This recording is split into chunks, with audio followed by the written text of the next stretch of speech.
10-25 വർഷത്തിലായില്ലേ നമ്പൂർ സർവീസിൽ. ഇങ്ങനെയാണോ ഒരു പ്രതിയെ ചോദ്യം ചെയ്യുന്നത്?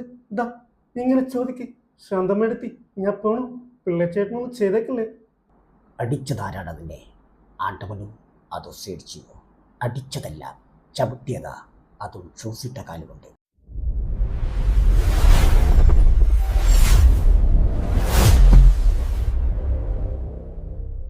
മടിക്കൈ ഗ്രാമപഞ്ചായത്തിലെ തെക്കൻ വെങ്കലം എന്ന് പറയുന്ന സ്ഥലത്താണുള്ളത്. ഇവിടെ എത്തിയതിന് പ്രധാനപ്പെട്ട കാരണം എന്ന് വെച്ചാൽ കലാരംഗത്തിൽ ഏറ്റവും കൂടുതൽ പ്രക്ഷോഭിച്ച് നിൽക്കുന്ന രൂപേഷ് എന്ന് പറയുന്ന ഒരു വ്യക്തിയെ പരിചയപ്പെടാനും അദ്ദേഹത്തിൻ്റെ വിശേഷങ്ങൾ ഷെയർ ചെയ്യാനുമാണ്. നമസ്കാരം ഏട്ടാ. നമസ്കാരം. ഒന്ന് പരിചയപ്പെടുത്തുമോ ഞങ്ങളെ? എൻ്റെ പേര് രൂപേഷ്. ഞാൻ ഇവിടെ മടിക്കൈ തെക്കൻ മംഗലത്താണ് താമസിക്കുന്നത്. പിന്നെ അത്യാവശ്യം മിമിക്രി, നാടകം തുടങ്ങിയ മേഖലകളിൽ പ്രവർത്തിച്ചു വരുന്ന ഒരു കലാകാരൻ. ഓക്കെ, നമുക്ക് നാടകത്തിൻ്റെ വിശേഷങ്ങളുമായിട്ട് തന്നെ തുടങ്ങാം അല്ലേ? അപ്പം എത്രാമത്തെ വയസ്സിലാണ് അഭിനയം എന്ന് പറയുന്ന ഒരു കല രൂപേഷ് ഏട്ടൻ തിരിച്ചറിഞ്ഞത്? അത് ഏകദേശം ഒരു 5ാം ക്ലാസ്സിൽ പഠിക്കുന്ന സമയത്ത്. വളരെ ചെറുപ്പത്തിൽ തന്നെ അല്ലേ? Nileshwaram Pallikkara saint Ann's U P സ്കൂളിൽ 5ാം ക്ലാസ്സിൽ പഠിക്കുന്ന സമയത്ത് നമ്മൾ ആദ്യം സ്കൂളിൽ കലോത്സവത്തിൽ ഒരു നാടകം ചെയ്തു. അത് കഴിഞ്ഞതിന് ശേഷം തന്നെ നമ്മളെ പള്ളിക്കര കുഞ്ഞിപ്പുളിക്കാല് നമ്മളെ സുഹൃത്തുണ്ട് അജിത്ത്, നമ്മള് സംവിധാനത്തിൽ വിശപ്പിന്റെ വിളി പറഞ്ഞിട്ടൊരു നാടകം അവിടെ നമ്മൾ ചെയ്തിട്ടുണ്ടായിരുന്നു. വിശപ്പിന്റെ വിളി വന്നിട്ട് അപ്പോൾ നല്ലൊരു നാടകമായിരുന്നു. അവസാനം തീറ്റിപ്പണ്ടാരമായ മകനെ വിഷം കൊടുത്തു കൊല്ലുന്ന ഒരു അച്ഛന്റെ കഥ, നാടകം ചെയ്തു. നല്ല കൈയടിയൊക്കെ കിട്ടി. അപ്പോൾ തന്നെ നമ്മളവിടെ പള്ളിക്കര നവചേതന കലാകേന്ദ്രമുണ്ട്, മുമ്പേ ഉണ്ടായിരുന്നു. അപ്പോൾ ആ സമയത്ത് അവിടെ ഒരുപാട് കലാപ്രതിഭകൾ ഒരു നാടകം പള്ളിക്കര. അപ്പോൾ നമുക്കൊരു കഴിവുണ്ട് എന്ന് അറിഞ്ഞതിന് ശേഷം അവർ നമ്മളെ നല്ല പ്രോത്സാഹനമാണ് തന്നത്. അപ്പോൾ അതിൽ എടുത്തു പറയേണ്ട വ്യക്തിത്വങ്ങളൊന്ന് കണ്ണോത്ത് സുനി എന്ന ഒരാളുണ്ട്. അയാൾ പ്രൊഫഷണൽ മിമിക്രി ആർട്ടിസ്റ്റാണ്, ഇപ്പോൾ ഗൾഫിലാണ്. അതുപോലെ ആ സമയത്ത് കാലിക്കറ്റ് സർവകലാശാല ഇന്റർസോൺ കലോത്സവത്തിൽ മിമിക്രിയിൽ എ ഗ്രേഡ് നേടിയ ആ സമയത്ത് കണ്ണൂർ സർവകലാശാല ഇല്ലല്ലോ. അതിന് ശിവദാസൻ പള്ളിക്കാരൻ, ശിവദാസേട്ടൻ, നമ്മളെ ഒരു മനോജേട്ടൻ, അയാൾ നമ്മളെ വിട്ടുപോയി. അങ്ങനെ കുറേ ആൾക്കാർ. അതിനുശേഷമാണ് നമ്മളിപ്പോൾ പറഞ്ഞ ഉണ്ണിരായേട്ടൻ ഇപ്പൊ സിനിമയിൽ തിളങ്ങിയിരിക്കുന്ന നാടകം. അതുപോലെ ഈ മൈംഷോക്ക് ആയിട്ട് നമ്മളെ പള്ളിക്കര ഭാഗത്തേക്ക് വരികയും അവരുമായി പിന്നെ നമ്മളെ പ്രിയപ്പെട്ട സുഹൃത്ത് പ്രസൂൺ ഇപ്പൊ ചെറുപ്പത്തൂർ പള്ളിക്കര നമ്മളെ പഠിച്ച വ്യക്തിയാണ് പ്രസൂൺ. അവരെല്ലാം കൂടെ നമ്മള് ഒരു കലാരംഗത്തുള്ള ഒരു കൂട്ടുകെട്ട്. അതന്നെ. അപ്പം ഏറ്റവും കൂടുതൽ സുഹൃത്ത് സമ്പത്തുള്ളൊരു വ്യക്തിയാണ് രൂപേഷ് ഏട്ടൻ അല്ലേ?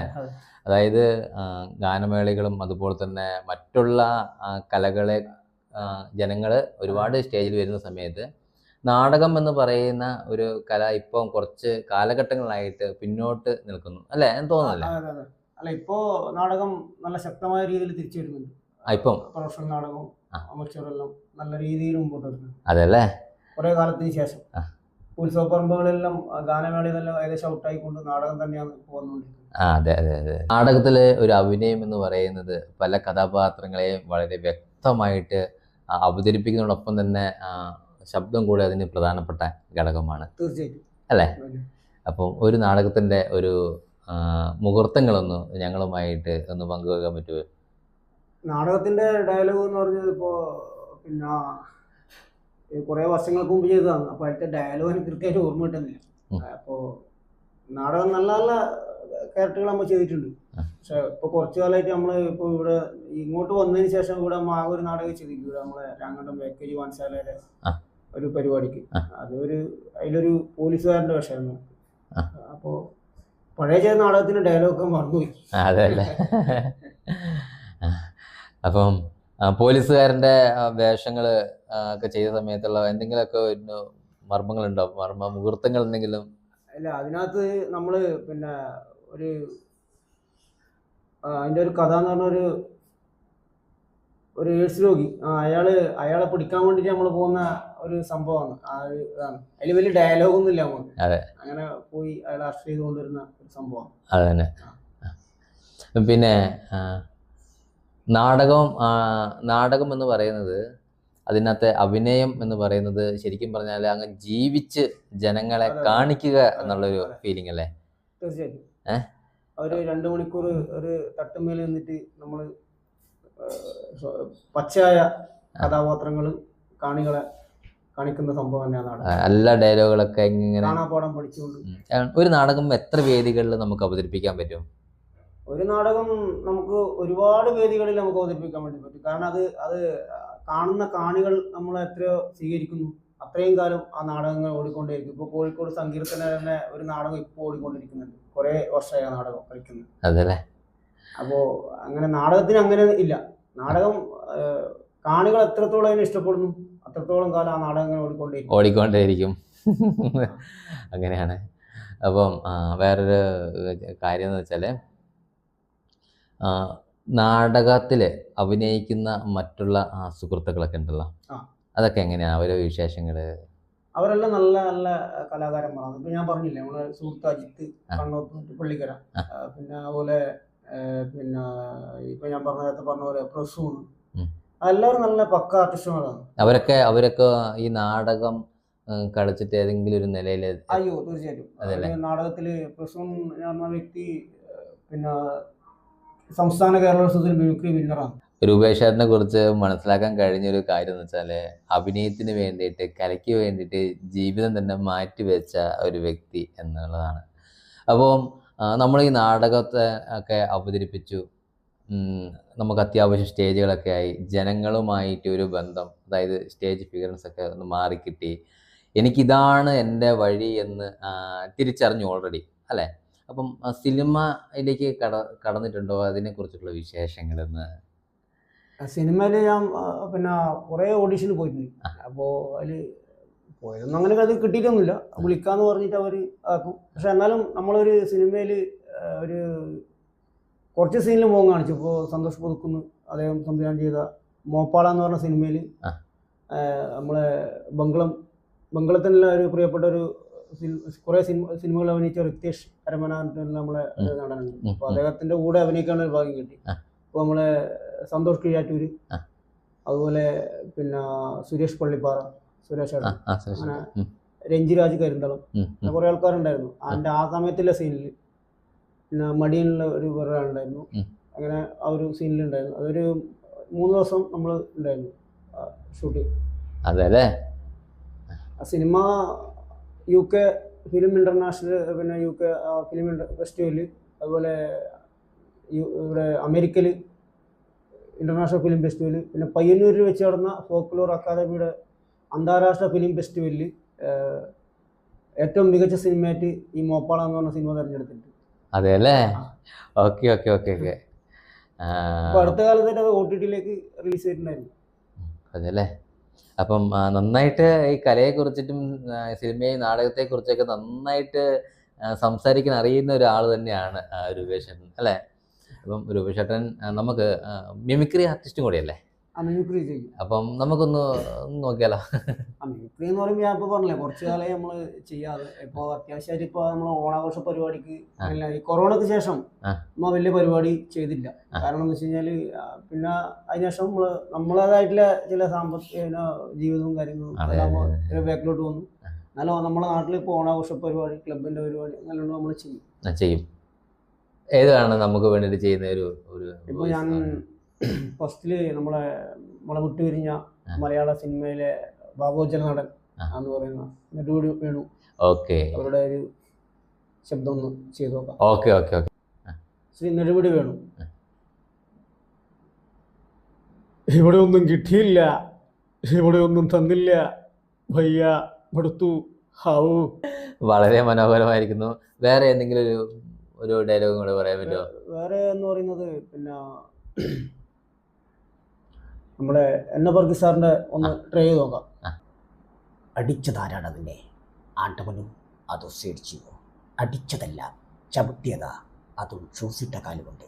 അല്ലേടാ ആണ്ടവ, പൂണ്ട് വിളയാടാൻ ഇത് നിന്റെ കോയമ്പത്തൂരിലെ മായണ്ടിക്കപ്പമല്ല, കൊച്ചിയാ കൊച്ചി, വിശ്വനാഥൻ്റെ കൊച്ചി.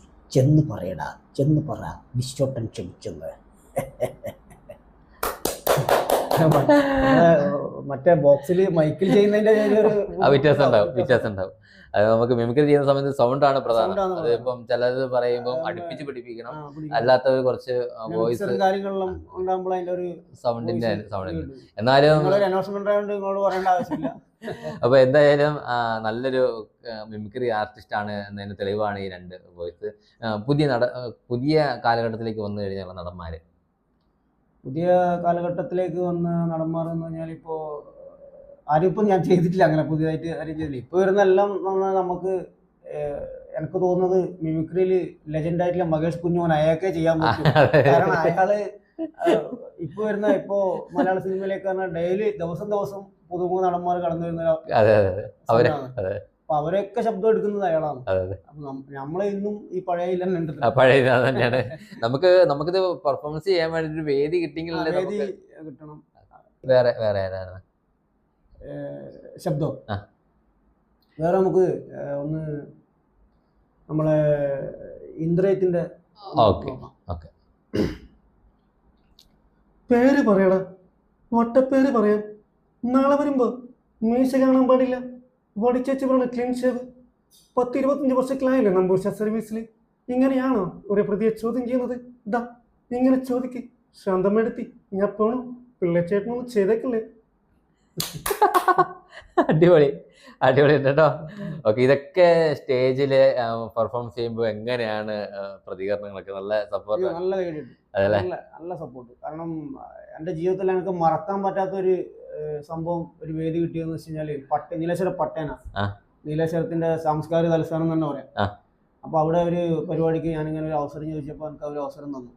അപ്പൊ ഞാൻ ചിലൊരു ടൈമാണ്, നമ്മൾ ലക്കാണ്. അപ്പൊ അന്നാടെ പരിപാടി ചെയ്ത സമയത്ത് ഈ പറഞ്ഞ എന്നെ ഫർഗീസ് ഇങ്ങനെ സൗണ്ടെല്ലാം എടുത്ത സമയത്ത് വമ്പിച്ച കൈയടിയാണ്, നല്ല പ്രോത്സാഹനം. അപ്പൊ ഞാൻ തന്നെ കേട്ടിപ്പോ ചില സ്ഥലത്ത് നമുക്ക് ഓരോ കാണികളുടെ ഇതാണ്. ചില സ്ഥലത്ത് കാണികൾ നമ്മളെ ചിലപ്പോൾ കൈയടിച്ച് പ്രോത്സാഹിപ്പിക്കില്ല, ചിലയിടത്ത് നല്ല പ്രോത്സാഹനമായിരിക്കും. ഉത്സവ പറമ്പുകളാണ് നമുക്ക് ഏറ്റവും, നമുക്കും അത് തന്നെയാണ്. നമുക്കൊരു പ്രോഗ്രാം ചെയ്യാൻ ഏറ്റവും കൂടുതൽ ആഗ്രഹിക്കുന്നത് ഉത്സവ പറമ്പുകൾ തന്നെയാണ്. കാരണം വെച്ചാൽ ജനങ്ങളത് നമ്മളെ രണ്ട് കൈ നീട്ടിട്ട് അവർ നമ്മൾ സ്വീകരിക്കുന്നത് അല്ലേ. ഓക്കെ, അപ്പോൾ വേറെ ഏതെങ്കിലും ആർട്ടിസ്റ്റുകളെ എടുക്കുന്നുണ്ടോ, അല്ലെങ്കിൽ പ്രകൃതിൻ്റെതോ? സൗണ്ടും അഭിനയങ്ങളും ആണല്ലേ. പിന്നെ അതിൻ്റെ ഇടയിൽ നമ്മളെ കൊറോണ സമയത്ത് ഈ കുടുംബശ്രീയുടെ ഒരു ജനനി അവനെന്തോ ഒരു സംഭവം, ഒരു റീൽസ് മത്സരം നടത്തിയിട്ടുണ്ട് ടിക്ടോക്ക്. അതിൽ എനിക്ക് 3ാം സ്ഥാനം കിട്ടിയിട്ടുണ്ടായിരുന്നു. അതെയാ? അത് കേരളത്തിലെ അങ്ങോളം ആൾക്കാർ അവരെ വീഡിയോസ് ചെയ്തിട്ട് ചക്ക അതിനെ കുറിച്ചുള്ള ഒരു സംഭവം, ചക്ക അതിനെ പറ്റിയുള്ള ഒരു സാധനം നമ്മൾ ആക്കി അയച്ചു കൊടുത്തതിൽ 3ാം സ്ഥാനം കിട്ടിയിട്ടുണ്ടായിരുന്നു. നമുക്ക് വേണ്ടിയിട്ടൊന്ന് ചെയ്യാൻ പറ്റുമോ? എങ്ങനെ അതിന്റെ? അല്ല, അത് മുമ്പേ ഈ കൊറോണ ടൈമിന് ചെയ്ത് ടിക്ടോക്ക് നമ്മളെടുത്ത് കണ്ടന്റ് എടുത്തിട്ട് ചെയ്തതാണ്. സംഭവം ഓർമ്മയില്ല. അതിന് ഒരു ചെറിയൊരു ഇത് കിട്ടി. പിന്നെ ഇത് തന്നെയാണ് നമ്മളെ തൊഴിലും പണിക്കും കാര്യങ്ങളിലാകുമ്പോ സമയങ്ങള് കലക്ക് വേണ്ടി ഉപയോഗിക്കുന്നു. അതന്നെ. അപ്പം എന്താണ് ജോലി കാര്യങ്ങളൊക്കെ? ഞാൻ കല്ലുകെട്ടിന് പണിക്കാൻ പോകും. കല്ലുകെട്ടിന് അത് കഴിഞ്ഞിട്ടുള്ള സമയങ്ങളിലാണ്. അപ്പോൾ ഇതേപോലെ തന്നെ ഷൂട്ടിങ്ങും അതുപോലെ തന്നെ പ്രാക്ടീസും ഒക്കെ ഉള്ള സമയത്ത് അതൊക്കെ ചിലപ്പോൾ സമയത്ത് ലീവ് ആക്കേണ്ടതായിട്ട് വരും അല്ലേ?